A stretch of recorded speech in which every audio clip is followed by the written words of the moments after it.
ভারতের এই কড়া পদক্ষেপের পর এবার চাপে পড়লো পাকিস্তান। হ্যাঁ, ভারতের এই কড়া পদক্ষেপের পর এবার চাপে পড়লো পাকিস্তান। পেহেলগাঁও জঙ্গি হামলার পর শেষমেশ মুখ খুললেন পাকিস্তানের প্রধানমন্ত্রী শাহবাজ শরীফ। ভারতের চাপে পড়ে সুর নরম হয়ে গেল পাক প্রধানমন্ত্রীর। পাকিস্তানের অন্যান্য নেতা মন্ত্রীর থেকে একেবারে বিপরীত মেরুতে দাঁড়ালেন শাহবাজ। জানালেন নিরপেক্ষ এবং স্বচ্ছ তদন্তের জন্য তারা তৈরি।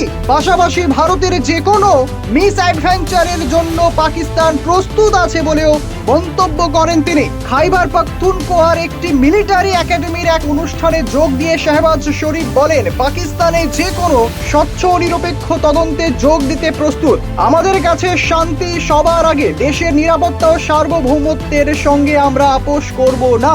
একই সঙ্গে সিন্ধু চুক্তি স্থগিত করা নিয়েও মুখ খোলেন শাহবাজ। বলেন, খুব গুরুত্বপূর্ণ, এর সঙ্গে জাতীয় স্বার্থ জড়িয়ে রয়েছে। ভারতের নাম না করে কিছুটা হুঁশিয়ারির সুরে তিনি বলেন, এর সঙ্গে পাকিস্তান কোনো রকম আপোষ করবে না।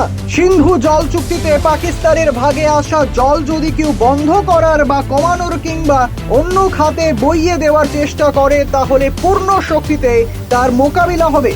তার মতে কোনো প্রমাণ ছাড়া, কোনো তদন্ত ছাড়া ভারত এই কাজ করতে পারে না। তাহলে কি ভারতের প্রত্যাঘাতের ভয়ে কিছুটা সুর নরম করলেন পাকিস্তানের প্রধানমন্ত্রী?